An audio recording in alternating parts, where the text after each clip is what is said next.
کہتے ہیں کہ مجھے ایم آئی کے جنرل ماجد نے ایک لسٹ پکڑایا تھا کہ آپ نے ان 10 لوگوں کو آپ نے قتل کرنا ہے، جس میں ایک نام شہید عثمان خان کاکڑ کا بھی تھا۔ یہاں پہ اپارٹمنٹس ہو رہی ہے، ہمارے وسائل بیچے جا رہے ہیں، ہمیں محروم کیا جا رہا ہے۔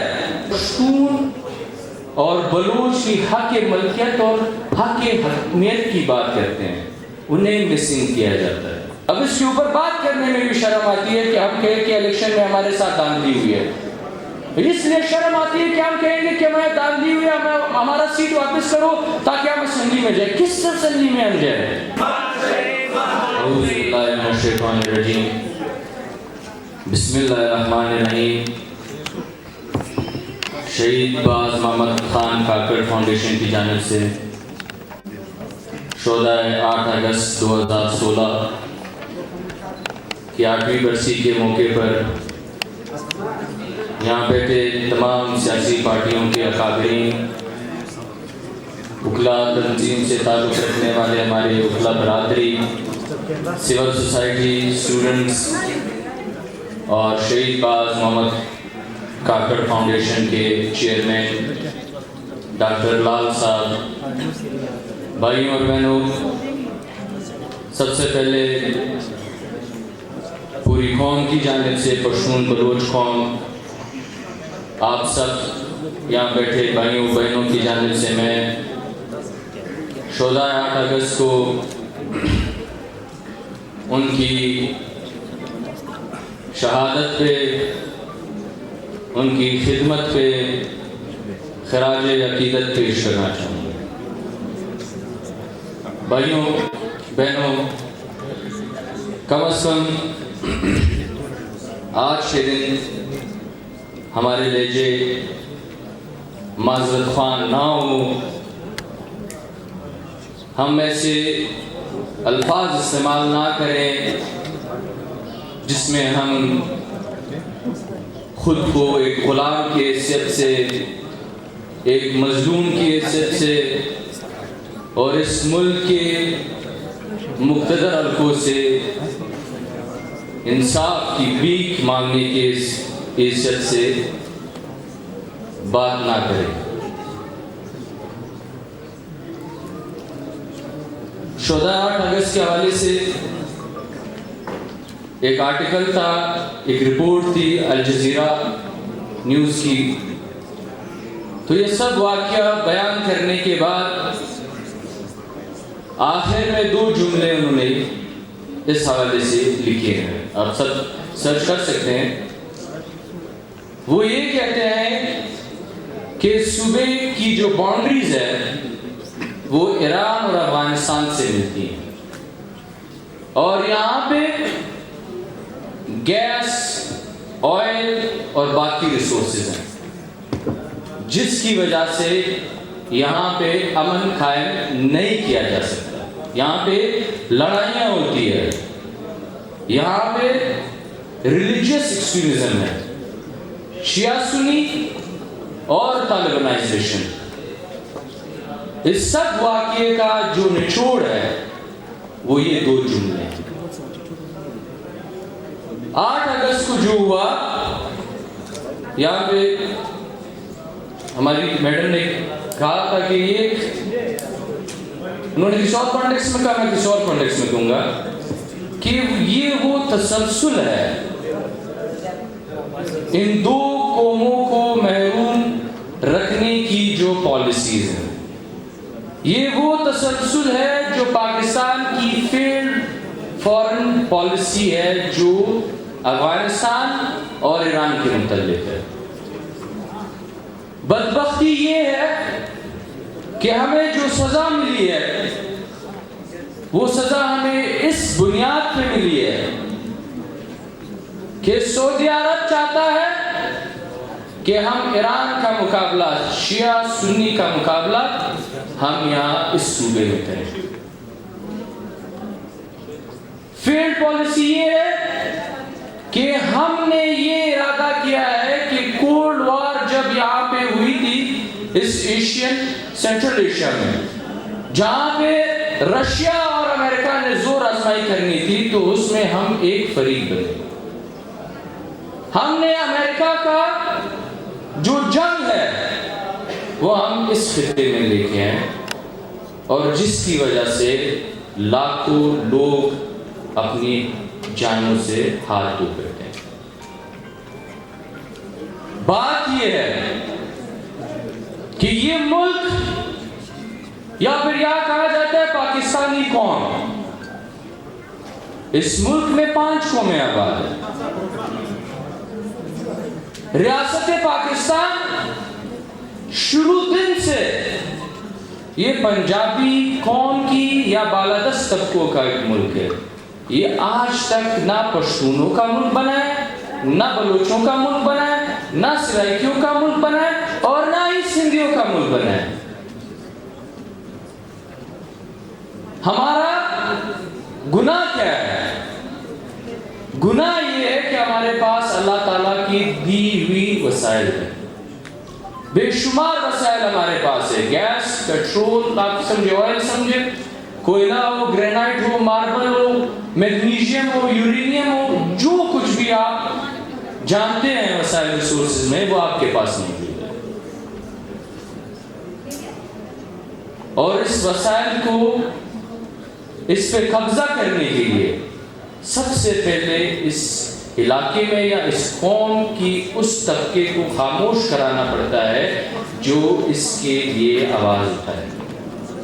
یہاں پہ بات کی گئی ان شہیدوں کے حوالے سے کہ انہوں نے اس صوبے کے ان 2 قوموں کا مقدمہ لڑا، مسنگ پرسنز کا مقدمہ لڑا، یہاں پہ ریسورسز کا مقدمہ لڑا ہے. انہوں نے جو لوگ مسنگ پرسنز کا مقدمہ لڑیں گے، کون ہے مسنگ پرسنز؟ مسنگ پرسنز وہ ہے جو پشتون اور بلوچ کی حق ملکیت اور حق حکمیت کی بات کرتے ہیں، انہیں مسنگ کیا جاتا ہے. وہ لوگ جو سیاسی شعور رکھتے ہیں انہیں مسنگ کیا جاتا ہے. وہ لوگ جو ریاست پاکستان کی اس غلامی کو یا پنجاب کی اس بالادستی کو تسلیم نہیں کرتے ان کو مسنگ کیا جاتا ہے، کیونکہ ان کا عدالتی شاید نہیں ہو سکتا قانون کے دائرے میں. ریسورسز وہ آج کل آپ دیکھ رہے ہیں یہاں پہ سندک، ریکوڈک، گوادر، اس طرح سماولن، ہرنائی، دکھی، یہاں سب جگہوں پہ آپ دیکھ رہے ہیں یہاں پہ الاٹمنٹس ہو رہی ہے. ہمارے وسائل بیچے جا رہے ہیں، ہمیں محروم کیا جا رہا ہے. اس وسائل کو محفوظ رکھنے کے لیے ان وکلا نے جو تحریکیں یا جو جدوجہد کی ہے اس کے نتیجے میں ان کو شہید کیا گیا. یہ وکلا پاکستان کے شہداء نہیں ہے. اگر کوئی اسے پاکستانی شہداء کہیں گے ہم اسے کبھی بھی ماننے کے لیے تیار نہیں ہے. یہ پشتون شہداء ہے، یہ بلوچ قومی شہداء ہے. اسے یا تو آپ نے سزا دی ہے ان کام کے لیے یا انہوں نے سزا دی ہے جن کو آپ نے بنایا ہے. اظہر خان صاحب نے کہا کہ دہشت گردی، آپ بیان کریں کہ اس خطے میں کون سے دہشت گرد ہیں.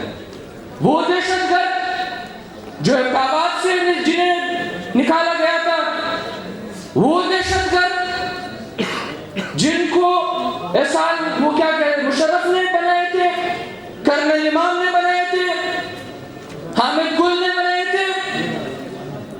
اس خطے میں تو یہی لوگ دہشت گرد ہیں جو آپ کے بچے ہیں، جو آپ کے ایسٹس ہیں، جو آپ کے ہیروز ہیں.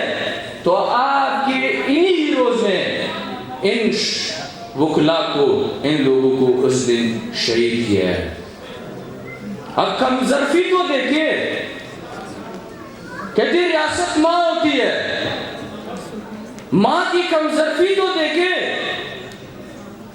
لاکھوں لوگ شہید ہوئے، لاکھوں لوگ بے گھر ہوئے، لاکھوں لوگ بھوک افلاس پر آج بھی اس ریاست میں آپ کو احتجاج کرنے کا حق حاصل نہیں ہے. آج بھی آپ دہشت گردی کے خلاف آپ جدوجہد شروع کریں, آپ جلد سے مظاہرے کریں. میں بہت معذرت چاہتا ہوں جماعت اسلامی اور باقی پارٹیوں سے, وہ اگر دھرنا کرنا چاہیں وہ کر سکتے ہیں, نہ FIR ہوگی, نہ ان کو گالیاں پڑیں گی, نہ وہ غدار ہوں گے. پر اگر کسی نے قوم کی بات کی, اگر کسی نے وطن کی بات کی, اگر کسی نے یہ کہا کہ یہ لسانی بنیادوں پہ بنا ہوا ملک ہے, اور اگر کسی نے دہشت گردی کے خلاف بات کی تو وہ غدار ٹھہرایا جائے گا. سوات سے لے کر گوادر تک, بلکہ خیبر پختونخوا ایکس فاٹا اس صوبے میں ہر جگہ میں امن پاسوں کے نام سے لاکھوں کی تعداد میں لوگ نکلے. اب ہم ظرفی دیکھیں کیا مانگ رہے ہو. وہ کہتے ہیں کہ دہشت گردی کا خاتمہ, اپنے وطن میں امن. ان کے خلاف FIR ہوئے, انہیں اٹھایا گیا اور کچھ لوگوں کو جان سے مار دیا گیا. اب ہم کیسے بھروسہ کریں کہ یہ دہشت گرد آپ کے بنائے ہوئے نہیں ہے؟ ہم کیسے یقین کریں؟ ہم آپ کے فوجی آپریشنز پہ کیسے یقین کریں؟ ذرا ہمیں بتائیں. ملی شہید عثمان خان کاکڑ نے ایک واقعہ بیان کیا تھا ہمیں کہ ہم مالاکنڈ گئے تھے, وہاں پہ ہم کسی کے مہمان تھے, تو اس نے بتایا کہ جب سوات میں فوجی آپریشن ہوا تھا تو میرے گھر ایک عورت آئی, بیوہ تھی, اس کے ساتھ 4-5 بچے تھے, تو 3 دن تک وہ لگاتار رو رہی تھی. پھر مجھے میرے فیملی والوں نے کہا کہ آپ بات کر رہے ہیں, ہم سے تو بات نہیں کر رہی ہے. تو انہوں نے کہا کہ جب میں نے بات کی کہ بہن آپ کیوں رو رہی, نہ آپ کھانا کھا رہی ہے, نہ آپ کچھ کر رہی ہے, کیا بات ہے؟ تو انہوں نے کہا کہ میری ایک بیٹی تھی معذور, جب آپریشن ہوا, اعلان ہوا, تو ہمیں کہا گیا کہ آپ یہ علاقے خالی کریں, بس راتوں رات خالی کریں, جو کچھ بھی ہے وہ چھوڑ کے بس آپ نکلے یہاں سے. تو اس نے کہا کہ میں بیوہ تھی, میرے چھوٹے بچے تھے, تو میں نے ان کو اٹھایا, اور اس معذور کو میں نہیں لے کے جا سکتی تھی, تو میں نے اس معذور کو ایک کمرے میں بند کر دیا, گھر پہ جو کچھ بھی کھانے کے لیے پڑا تھا وہ کھانے کے لیے رکھا اور پانی دیا, اور سارا علاقہ, سارا گاؤں, ہمسائے وغیرہ سب ہم چلے گئے. اب مجھے نہیں پتا کہ میری وہ اکیلی بیٹی پورے سوات میں کس حال میں ہوگی. زندہ ہے, مر گئی ہے, دہشت گردوں کے ہتھے چڑھ گئی ہے, فوجیوں کے ہتھے چڑھ گئی ہے, میں اس وجہ سے رو رہی ہوں. تو ہم آپ کے اس فوجی آپریشن سے کیسے بھروسہ کریں؟ آپ کی اس فوجی آپریشن نے ہمارے کاروبار برباد کر دیے. لاکھوں کی تعداد میں پشتون اپنے علاقے سے مائیگریٹ ہو کے کوئی پنجاب گیا, کوئی سندھ گیا, اور کوئی کہاں پہ گیا. ہمارے گھر مسمار گئے, ہمارے مارکیٹیں ختم کی گئی, ہمارے تعلیمی نظام, ہمارا صحت, سب کچھ برباد کیا گیا, اور پھر بھی ہمیں نہیں بخشا گیا. اگر ہم کراچی گئے تو راہ انوار جیسے درندے ہمارے سامنے لا کے کھڑے کر دیے گئے, جس نے 444 پشتونوں کا قتل کیا. یہ ثابت ہوا ہے. ہم تو کہتے ہیں کہ 1000 سے بھی اوپر ہوئے ہوں گے. ایسے لوگ ہمارے اوپر مسلط کیے, تو ہم کیسے آپ کے آپریشنز کو مانیں؟ ہم آپ کی نیت پہ کیسے شک نہ کریں؟ یہاں پہ احسان اللہ احسان کی بات کی گئی. APS واقعے میں وہ ملوث تھا, وہ ماسٹر مائنڈ تھا, اسے پکڑا گیا, اور وہ اپنی انٹرویو میں کہتا ہے, ایک انٹرویو ہے, شاید آپ لوگوں نے نہیں سنی ہوگی, شہید عثمان خان کاکڑ کی شہادت کے بعد احسان اللہ احسان نے ایک انٹرویو دی ہے, گارڈین کو بھی دی ہے, ایک وائس ان کی انٹرویو ہے. اس میں وہ کہتے ہیں کہ مجھے MI کے جنرل ماجد نے ایک لسٹ پکڑایا تھا کہ آپ نے ان 10 لوگوں کو آپ نے قتل کرنا ہے, جس میں ایک نام شہید عثمان خان کاکڑ کا بھی تھا, اور میں نے پیغام بھیجا ہے ان کا کہ آپ کے قتل کی تیاریاں ہو رہی ہے, لہذا آپ اپنا خیال رکھیں. پھر وہ تھا کہ انہوں نے سینٹ میں وہ سپیچ کی کہ مجھے دھمکیاں مل رہی ہے, اور اگر میرے ساتھ کچھ ہوا اسے گم کھاتے میں نہ ڈالا جائے. اس کے ذمہ دار 2 انٹیلیجنس ایجنسیز ہوگی جو ہمیں سب پتہ ہے. اب آپ نے آپریشن میں جس کو پکڑا, جو اے پی ایس واقعے میں ملوث تھا, اس کو آپ نے ایک لسٹ دے کے فرار کر دیا کہ آپ پشتونوں کے ان لیڈرشپ کو قتل کر دے جو پشتونوں کے لیے آواز اٹھا رہے. تو ہم اس ریاست کی نیت پہ شک کیوں نہ کریں؟ ہم اس شہدا کو قومی شہدا کیوں نہ کہیں؟ ہم انہیں وطن کے شہدا کیوں نہ کہیں؟ ہمیں کوئی جواز بتائے. اس ملک میں 2 ہی ایسے, یا کہہ سکتے ہیں کہ ایک ادارہ ہے اور ایک ایونٹ ہے جو اس ملک کی عوام کو یا تو انصاف دے سکتی ہے یا پھر ان کو ایک اختیار دے سکتی ہے کہ آپ اس ملک میں نظام بنائیں اپنے مرضی کا. ایک عدلیہ اور دوسرا فری اینڈ فیئر الیکشن. عدلیہ تو آپ کی ایسی عدلیہ ہے, ہمیں افسوس ہوتا ہے, ہمیں چیف جسٹس صاحب پہ افسوس ہوتا ہے, ہمیں آپ کے منصب پہ افسوس ہے, آپ کے انصاف پہ ہمیں افسوس ہے. آپ نے جو کمیشن کی سربراہی کی, ہمیں اس کی رپورٹ پہ عمل درآمد نہ کرنے پہ افسوس ہے کہ آپ چیف جسٹس آف پاکستان ہو کے بھی آپ اس ایک رپورٹ پہ, کمیشن پہ آپ عمل درآمد نہیں کروا سکتے. تو لہٰذا آپ اس منصب کے قابل نہیں ہیں, آپ اس منصب سے اتر جائیں. یہ 60 کے قریب وکلا کی شہادت یہ ایک مذاق نہیں ہے, یہ ایک معمولی سا ایونٹ نہیں تھا, ایک دردناک ایک ایونٹ تھا. اس صوبے میں ہر ایک, میں یہ دعوے سے کہہ سکتا ہوں کہ آپ سب کا تعلق کسی نہ کسی شہید سے کسی نہ کسی طرح سے ہوگا. میرا تعلق ان میں سے کم از کم 3-4 سے میرا تعلق رہا ہے. شہید باز محمد خان کاشف صاحب سے میرے فیملی تعلقات ہیں. آپ نے اس قوم سے ایک اثاثہ چھینا, انصاف کے دروازے آپ نے بند کر دیے, آپ نے اس قوم سے ان کی زبان چھینی, آپ نے اس قوم سے ان کے لیے انصاف مانگنے والے چھین لیے, اور آپ توقع کر رہے ہیں کہ یہ قوم آپ کے پیچھے زندہ آباد مرد آباد کرتی رہے گی. آپ نے اپنا شر دیکھ لیا ہے. ثنا صاحب نے کہا کہ اس چوک پہ 3 دن پہلے انہوں نے ایک مظاہرہ کیا ہوا تھا. آپ یہ تو دیکھ لینا کہ 30-40 لوگ جو آپ پیسوں کے عوض لے کے آئے تھے, یہ ہے آپ کا اس یہاں پہ عوام کے آپ کے ساتھ ہمدردی. اور دوسری طرف لاکھوں کی تعداد میں لوگ خودرو تحریکیں نکل رہی ہے. بنو میں امن مارچ ہوا, کس لیے ہوا؟ دہشت گردی کا ایک واقعہ تھا, اس کے خلاف امن مارچ ہوا. اس امن مارچ میں انٹیلیجنس ایجنسیز یا فوج یا جو بھی ہے ان کی جانب سے ان کے اوپر اسٹریٹ فائرنگ کی گئی. یہاں پہ مارن بلوچ کس لیے نکلی ہوئی ہے؟ اب آپ بتائیں کوئی غیر آئینی ایک بھی نقطہ ان کی ڈیمانڈز میں اگر غیر آئینی ہے, یہاں پہ وکلا برادری بیٹھی ہوئی ہے, ہمیں بتا دے کہ یہ غیر آئینی ہے, مارن سے ہم درخواست کریں گے کہ آپ اس غیر آئینی نقطے سے پیچھے ہو جائیں. وہ حق ملکیت اور حق حاکمیت کی بات کرتی ہے بس,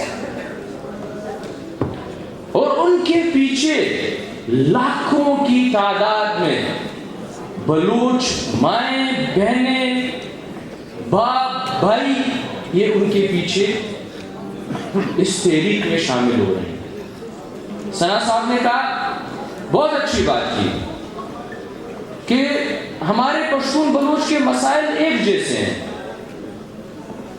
ہمیں چاہیے کہ ہم ایک دوسرے کے ساتھ مل کے قومی جدوجہد کریں.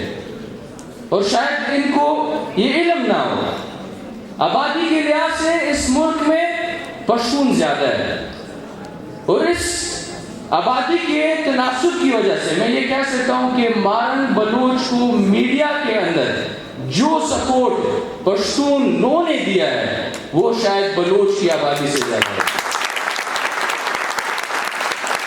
اور ہم اس چیز پہ فخر کرتے ہیں کہ ہم نے کبھی بھی قومی تعصب نہیں رکھا، کسی عام بندے نے نہیں رکھا، کسی سیاسی پارٹی نے نہیں رکھا۔ اگر یہ صوبہ مارن بہن کہتی کہ آپ نے بند کرنا ہے تو ہم دعوے کے ساتھ کہہ سکتے ہیں کہ پارٹیوں کو چھوڑا ہمیں چھوڑیں، پشتون خود نکلتے اور اس صوبے کی ایک ایک روڈ کو وہ آپ کے لیے بند کرتے۔ بات یہ ہے کہ جو بلاکیج تھا، جو روڈز بند تھی، وہ ریاست کی وجہ سے اور اس صوبے کے حکمرانوں نے ایسا دکھایا کہ مارن کی وجہ سے اس پورے صوبے کو انہوں نے جام کر کے مفلوج کر کے رکھا ہوا ہے۔ بھائیوں بہنوں، عدلیہ کی بات ہے۔ پاکستان کی عدلیہ نے ہمیشہ غیر جمہوری قوتوں کا ساتھ دیا ہے، ہمیشہ انہوں نے جمہوری حکومتوں میں انہوں نے مداخلتیں کی ہے، جمہوری حکومتوں کو فیل کرنے میں، ان کو ہٹانے میں پاکستان کی عدلیہ کا ایک کیا کہہ سکتے ہیں بدنما ایک کردار رہا ہے۔ آج بھی آپ دیکھ لیں کہ اس ملک میں عدلیہ سے عوام کا پورا بھروسہ اٹھ چکا ہے۔ یہ چیف ججز کی جو بات کی جا رہی ہے یہ آپ کو غیر جمہوری قوتوں کی جانب سے ایک پیغام ہے کہ ہم یہ کر سکتے ہیں، اگر عدلیہ میں جرت ہے، ہمت ہے تو اس کے سامنے کھڑے رہ کے دکھائے۔ وہ عوام کو بتانا چاہتی ہے کہ یہ لوگ خود کے لیے نہیں اٹھ سکتے، ان کو انصاف نہیں دیا جا سکتا تو یہ آپ کو کیا انصاف دیں گے۔ یہ ایسی بات نہیں ہے کہ یہ ایک ویسے انہوں نے جرات کر کے یہ لوگ اٹھے ہیں، یہ آپ کو دکھانے کے لیے کہ ہمارے پاس کچھ نہیں ہے، ہمارے پاس نہ ہے۔ اس ملک میں انصاف مانگنا یہ جرم ہے۔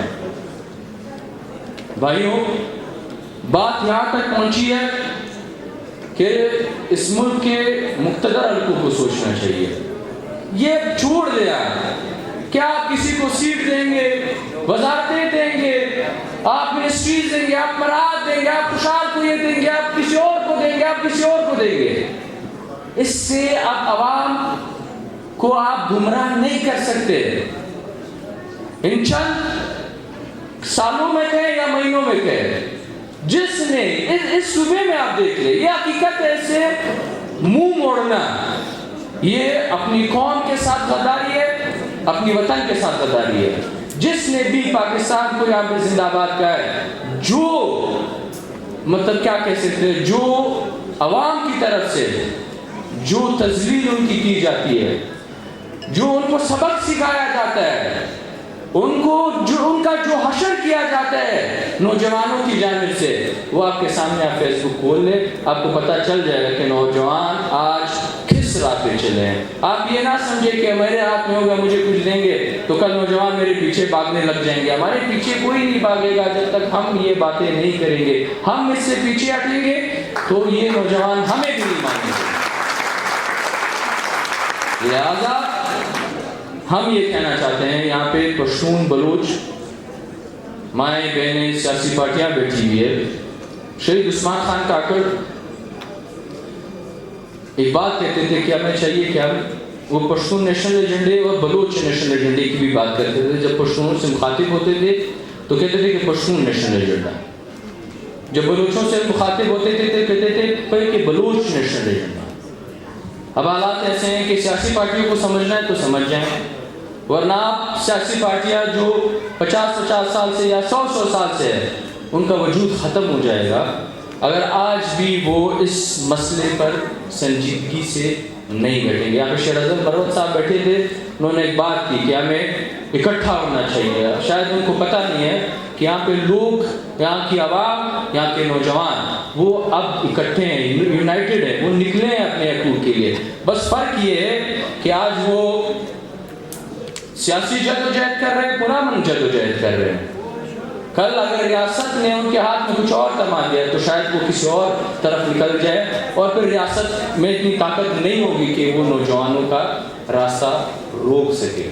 تو ہمیں چاہیے کہ پشتون نیشنل ایجنڈے کے اوپر فرنٹ بنائیں، بلوچ نیشنل ایجنڈے کے اوپر ہم ایک بلوچ فرنٹ بنائیں، اور پھر ان محکوم قوموں کا ایک فرنٹ ہم بنائیں، جس فرنٹ کے ذریعے ہم ریاست پاکستان سے یہ کہیں کہ ہم اس ملک کی ایک اکائی ہیں، ہماری وجود کو آپ تسلیم کریں، ہماری برابری تسلیم کریں، اور ہمارے وسائل پہ ہمارا اختیار ہونا چاہیے، اور حق حکمرانی بھی ہمارے ان نمائندوں کو دی جائے جنہیں ہم ووٹ کے ذریعے لے کے آئیں گے. پچھلا الیکشن تو آپ کے سامنے بات کرنے میں بھی شرم آتی ہے. اب اس کے اوپر بات کرنے میں بھی شرم آتی ہے کہ ہم کہیں کہ الیکشن میں ہمارے ساتھ دھاندلی ہوئی ہے. اس لیے شرم آتی ہے کہ ہم کہیں گے کہ ہمیں دھاندلی ہوئی ہے، ہمارا سیٹ واپس کرو تاکہ ہم اسمبلی میں جائیں. کس اسمبلی میں ہم جائیں؟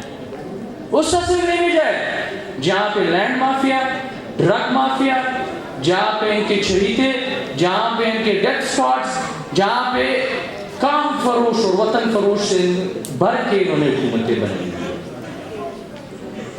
تو وقت کی کمی کے وجہ سے میں شہید باز محمد خان فاؤنڈیشن صاحب کے چیئرمین جناب ڈاکٹر لال صاحب، ان کی جو ڈپٹی چیئرمین ہے عبدالمتین اخونزادہ صاحب کا بڑا مشکور ہوں کہ بلوچستان کے یا پشتون بلوچ مشترکہ صوبہ کے اسے اس طرح کی پلیٹ فارمز کی ضرورت ہے جہاں پہ ان مسائل سے بات کی جائے، جہاں پہ انٹریکشنز ہو پشتون بلوچوں کے بیچ، اور جہاں پہ یہ بھی ہم کہہ سکتے ہیں کہ کچھ لوگوں کے مکروہ چہرے بھی عوام کو دکھائی دے کہ انہوں نے اس قوم کی اور اس سرزمین کی کے ساتھ غداری کی، ان کو بیچا ہے. تو ان کا مشکور ہوں کہ انہوں نے بہت سی مشکلات کے باوجود، فائنینشیل مسئلے بھی ہوں گے، ایسے پروگرامز کرنے میں باقی مسئلے بھی درپیش ہوتے ہیں، کہ انہوں نے اس کے باوجود 8 سال لگاتار یہ ایونٹ رکھا ہے، اور ہم دعا گو بھی ہے، اور ہم ان کے ساتھ ایک طرح سے تعاون بھی کریں گے تاکہ اس طرح کی ایونٹس بار بار کرائیں. تو بڑی مہربانی